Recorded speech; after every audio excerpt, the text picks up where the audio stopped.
So ito na mga katapang, sasagutin ko lang mga bashers dyan na supporters ni Pacboy. Actually, kakawin lang namin ni Chiriwet galing sa Falls, kung napapanood yun sa vlog niya. Ngayon, sasagutin ko lang mga parata ng mga bashers dyan na inaga ko doon si Chiriwet kay Pacboy. Maraming nagko-comment, nag-message sa personal account ko, nag-message sa page ko, na inaga ko si Pacboy kapal doon ang mukha ko kasi mga agaw. Ngayon, sasagutin ko yung paratang nyo. So ngayon, magkwentuhan muna tayo ha. Pakinggan nyo to.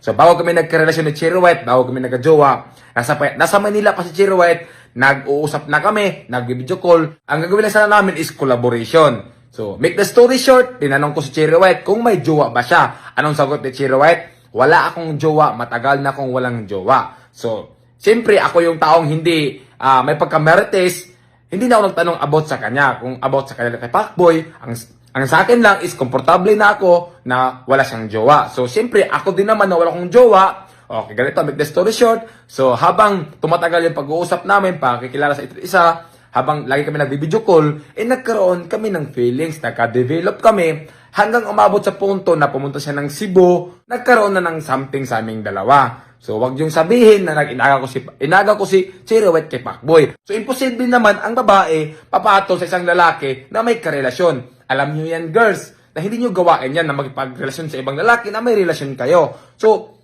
di natin alam kung anong rason kung bakit wala na sila ng Pacboy. Ayaw ko mag-tell niyan kasi sila lang daw nakakaalam. So ang sa akin lang, Cherry, bago kami nagrelasyon, wala siyang jowa. So wala siyang jowa. Hindi ko inagaw si Cherry. Hindi ko inagaw. Alam niya ni Cherry, hindi ko siya inagaw. At ito pa, hindi ako yung klaseng lalaki na basta-basta lang dyan. Kasi hindi ako pogi. May prinsipyo din ako. Ako yung lalaki na pag nilawayan na ng iba, ayaw ko na rin lawayan. Ganun ako. Hindi ako yung lalaki na makipaghati sa isang babae lang. Ayaw ko na may kahati.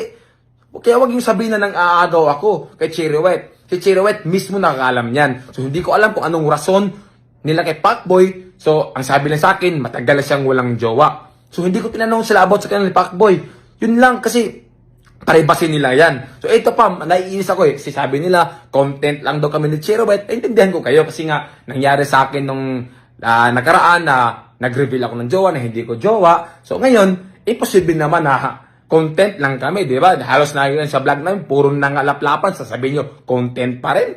May ganun ba? Di ba? So, paano nyo sabi na content lang kami ni Chiri? Nagkataon lang nung birthday ko na marami akong inimbita ng mga vlogger at yung mga vlogger naman, binidyohan kami habang sumasayaw. Siyempre, di namin natin yung sarili namin. Naghalikan kami. Binidyohan nila. Paano nasabi yung content? Hindi nga namin vlog yun, di ba? So, content yun ng mga ibang vlogger. So, sila yung nag-content sa amin. Ang sa amin lang is ginawa lang namin yung relasyon namin na ano yung nararamdaman namin. Di ba? So, kaya nasasabi yung content lang. So, hindi kami ang nag-content, mga vlogger, kasi maraming vlogger doon nakatutok. So, actually, sinabi ko kay Cherry na wag muna kaming mag-private relationship muna kami. Kasi nga, pag social media talaga, maraming makisasaw, maraming masasabi, di ba? So, wala hindi namin natiis yung sarili namin na gawin yun sa birthday ko. So, maraming mga vlogger nag-video, kaya ganun yung nangyari. So, sige lang, hayaan nyo na mapatunayan sa amin na hindi content lang itong ginagawa namin. Sabi ko nga kay Cherry na itong ginagawa namin is bonus na lang to sa vlog. Itong pinapakita namin sa inyo, bonus na lang tong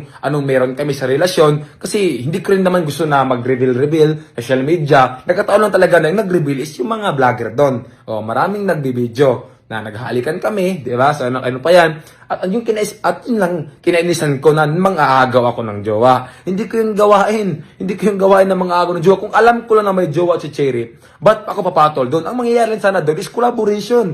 Magkukolab lang sana kami ng vlog. Siyempre, wala siyang jowa, wala din akong jowa, nagkamahalan kami, di ba? Nagkagusto kami sa isa't isa. So, hindi ko kasalanan yun. Kung si Cherry ay may karelasyon siya, o tinago niya sa akin, may jowa pala siya, hindi ko kasalanan. Yung kasalanan ni Cherry yun. Na nakipagrelasyon siya sa akin na may karelasyon pala siya. Yung inamin sa akin, wala siyang jowa, di ba? So, hindi ko kasalanan yun. Kasalanan ni Cherry yun. Pero, wala naman talaga. Totoo naman talaga na wala siyang jowa. So, yun lang. Huwag yung sabihin sa akin na manghahagaw ako. Kasi hindi ko yung gawain. Hindi ako yung tao na nakikipaghati sa isang babae. Kahit hindi ako pogi, hindi ko manghahagaw. Hindi ko gawain yun. Ayokong sasakit ulo sa kakaisip.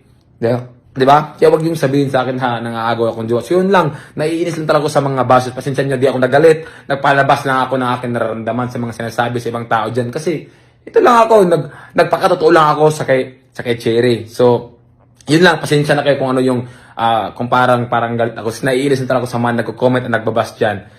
So yun lang, pasensya na talaga.